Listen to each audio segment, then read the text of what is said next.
حضرت عیسیٰ علیہ السلام کے نانا کا نام حضرت عمران تھا۔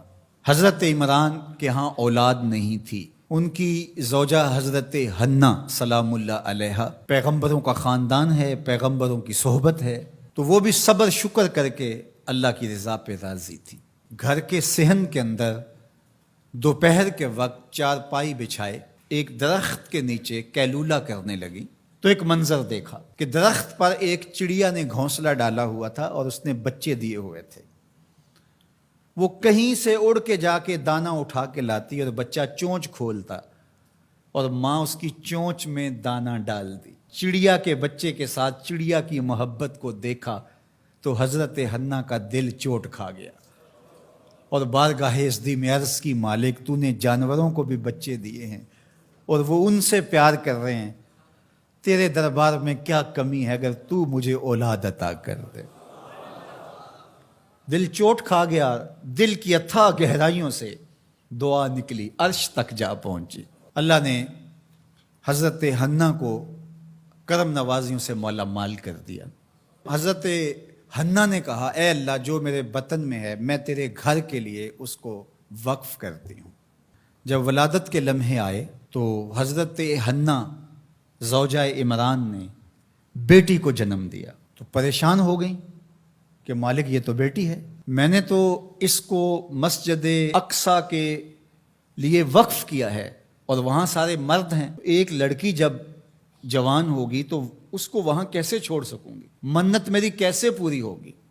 بہت پریشان ہوئی منت کی تکمیل کا سوچ کے کہ مالک یہ تو بیٹی ہے۔ آواز آئی، پریشان ہونے کی ضرورت نہیں حنا، جو تو نے بیٹی جنم دی ہے ایسے تو بیٹے بھی نہیں ہوتے۔ اس بیٹی کا نام کیا رکھا گیا؟ مریم سلام اللہ علیہا۔ بیٹی جوان ہو گئی تو منت یاد آئی کہ اب اس کو بیت المقدس میں ہم نے وقف کرنا ہے۔ پریشانی ہوئی کہ اب 300 حجرے ہیں جن میں مرد ہی مرد ہیں، ایک تنہا عورت کیسے وہاں رہے گی؟ تو یہ سوچا کہ کوئی بوڑھا بزرگ ہو جس کی کفالت میں ان کو دیا جائے تو وہ ان کی دیکھ بھال کرے، ضروریات کو پورا کرے۔ تو بہت سارے لوگ اس سعادت کے لیے تیار ہو گئے۔ پھر قرعہ ڈالا گیا، قرعہ فال نکلا حضرت زکریا علیہ السلام کے نام۔ اللہ کے جلیل القدر پیغمبر اور رشتے میں خالو بھی لگتے تھے، کہا یہ سعادت میرے ذمہ رہی، اور چونکہ ان کے ہاں بھی اولاد نہیں تھی انہیں کہا ٹھیک ہے ہم اسے بیٹی بنا کے اس کا خیال رکھیں گے۔ حضرت زکریا علیہ السلام نے ایک حجرہ مختص کیا حضرت مریم کے لیے اور ان کی ضروریات کو پورا کرتے، کھانا دیتے۔ جب کہیں جانا ہوتا تو حجرے کو باہر سے تالا لگا کے چلے جاتے، افطار کے وقت یا رات کو گئے ہیں تو سحری کے وقت پھر آ جاتے۔ ایک دن حضرت زکریا علیہ السلام تالا لگا کے کہیں گئے کام، واپس آتے ہوئے دیر ہو گئی اور افطار کے لمحے گزر گئے، بہت پریشان ہوئے تو خیر سامان لے کے تیزی سے پہنچے اور آ کے دروازہ کھولا، وجد عندہا رزقا، تو دیکھا بے موسم پھل پڑے ہوئے ہیں۔ حیرت تو یہ تھی کہ پھل ہیں، دروازہ مقفل ہے، باہر سے کوئی اندر نہیں جا سکتا، اندر سے کوئی باہر نہیں آ سکتا، پھل کیسے آئے؟ پہلی حیرت تو یہ، پھر پھل بھی بے موسم ہے۔ قال یا مریم ان لک ھذا، اے مریم یہ کہاں سے آئے؟ قالت ھو من عند اللہ، کہا یہ میرے اللہ کی طرف سے آئے، یہ مجھے میرے رب نے دیے ہیں۔ ان اللہ یرزق من یشاء بغیر حساب، وہ جس کو چاہتا ہے بغیر حساب کے عطا کرتا ہے، اس کے لیے کوئی مشکل نہیں ہے۔ جو ماں کے پیٹ میں بچے کو رزق دیتا ہے، انڈے میں چوزے کو رزق دیتا ہے، وہ حجرہ مریم میں مریم کو رزق نہیں دے سکتا؟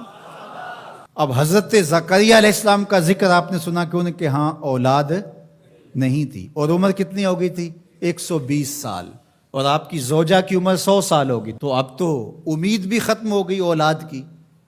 لیکن جب بے موسم پھل دیکھے نا تو اندر چھپی ہوئی امید کی موہوم سی جو چنگاری تھی وہ بھڑک اٹھی، اور حضرت زکریا نے ہاتھ پھیلا لیے، ہنالک دعا زکریا رب، مالک جب تو مریم کو بے موسم پھل دے سکتا ہے، میرے شجر عمر پر اولاد کے آنے کا موسم بیت گیا ہے، لیکن مالک کیا تو مجھے بے موسمی اولاد نہیں دے سکتا؟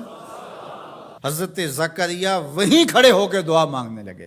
معلوم ہوا جہاں رحمتیں اترتی دکھائی دیں وہاں دعا مانگی جاتی.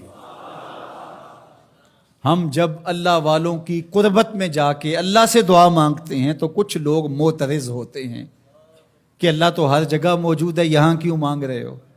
مسجد اقصی پاس ہے لیکن حجرہ مریم میں اللہ کا پیغمبر دعا مانگ رہا ہے، وہاں رحمت آنکھوں سے اترتے ہوئے دیکھی. ان رحمت اللہ قریب من المحسنین، اللہ قرآن میں فرماتا ہے میری رحمت محسنین نیکوکاروں کے نیڑے ہوتی ہے. اس لیے ہم اللہ والوں کے قریب جا کے اللہ سے مانگتے ہیں، مالک تیری رحمتیں یہاں برس رہی. ہنالک دعا زکریا ربہ، وہیں کھڑے ہو کے دعا مانگنا شروع کر دی، اللہ مجھے ستھری اولاد عطا کر دے. پھر کیا ہوا کہ کہا گیا یہاں دعا کیوں مانگ رہے ہو، میرے گھر میں آؤ. کہا گیا نبی ہو کے ولیہ کے حجرے میں دعا مانگ رہے ہو، تمہیں کچھ نہیں دیا جائے گا؟ نہیں، سنو قرآن سنو. فنادتہ الملائکہ، فرشتے آ کے پکار کرنے لگے. کب؟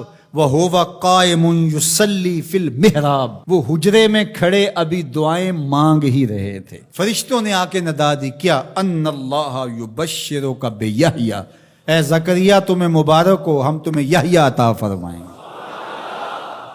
اولاد مانگی ہے تو یحییٰ ملے گا، لیکن اکیلی اولاد نہیں مانگی، ذریۃً طیبہ، ستھری اولاد مانگی ہے، پاک اولاد مانگی ہے.